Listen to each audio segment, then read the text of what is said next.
20वां बाब। ताकिस्तान अंगूरों के बाग में मजदूर।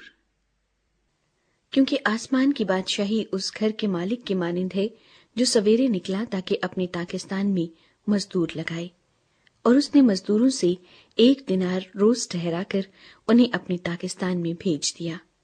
फिर पहर दिन चढ़े के करीब निकलकर उसने औरों को बाजार में बेकार खड़े देखा और उनसे कहा, तुम भी ताकिस्तान में चले जाओ, जो वाजिब है तुमको दूंगा। बस वो चले गए। फिर उसने दोपहर और तीसरे पहर के करीब निकलकर वैसा ही किया, और कोई 1 घंटा दिन रहे फिर निकलकर औरों को खड़े पाया और उनसे कहा, तुम क्यों यहाँ तमाम दिन बेकार खड़े रहे? उन्होंने उससे कहा, इसलिए कि किसी ने हमको मजदूरी पर नहीं लगाया। उसने उनसे कहा, तुम भी ताकिस्तान में चले जाओ। जब शाम हुई तो ताकिस्तान के मालिक ने अपने कारिंदे से कहा कि मजदूरों को बुला और पिछलों से लेकर पहलों तक उनकी मजदूरी दे दे। जब वो आए जो घंटा भर दिन रहे लगाए गए थे तो उनको 1-1 दिनार मिला। जब पहले मजदूर आए तो उन्होंने ये समझा कि हमको ज्यादा मिलेगा, और उनको भी 1 दिनार मिला। जब मिला तो घर के मालिक से ये कहकर शिकायत करने लगे कि इन पिछलों ने 1 ही घंटा काम किया है और तूने इनको हमारे बराबर कर दिया, जिन्होंने दिन भर का बोझ उठाया और सख्त धूप सही। उसने जवाब देकर उनमें से एक से कहा, मियाँ, मैं तेरे साथ बेइंसाफी नहीं करता। क्या तेरा मुझसे 1 दिनार नहीं ठहरा था? जो तेरा है उठा ले और चला जा। मेरी मर्जी ये है कि जितना तुझे देता हूँ इस पिछले को भी उतना ही दूं। क्या मुझे रवा नहीं कि अपने माल से जो चाहूं सो करूं? या तू इसलिए कि मैं नेक हूं बुरी नजर से देखता है? इसी तरह आखिर अव्वल हो जाएंगे और अव्वल आखिर।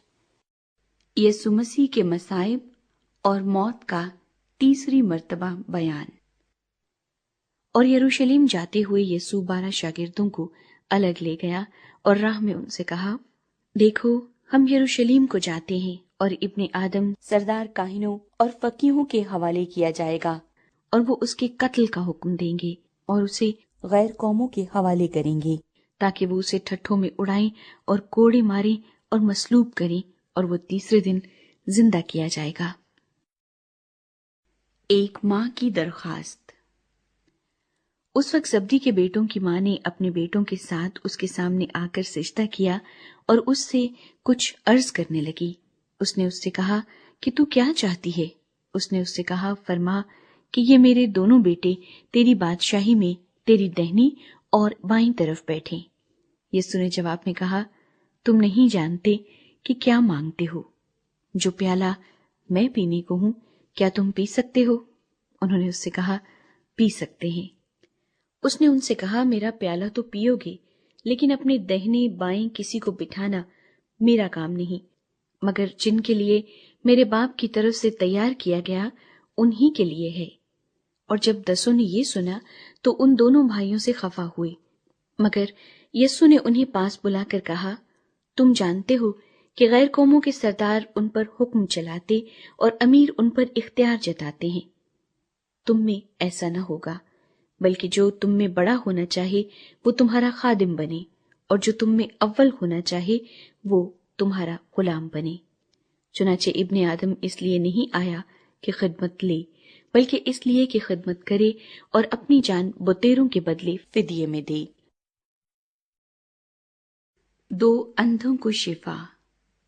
और जब वो यरीहो से निकल रहे थे, एक बड़ी भीड़ उसके पीछे हो ली, और देखो, 2 अंधों ने जो राह के किनारे बैठे थे ये सुनकर कि यीशु जा रहा है, चिल्ला कर कहा, ऐ खुदावंद इब्ने दाऊद, हम पर रहम कर।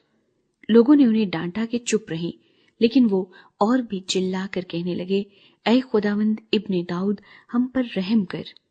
यीशु ने खड़े होकर उन्हें बुलाया और कहा, तुम क्या चाहते हो कि मैं तुम्हारे लिए करूं? उन्होंने उससे कहा, ऐ खुदावंद, ये कि हमारी आंखें खुल जाएं। यीशु को तरस आया और उसने उनकी आंखों को छुआ, और वो फौरन बीना हो गए और उसके पीछे हो लिए।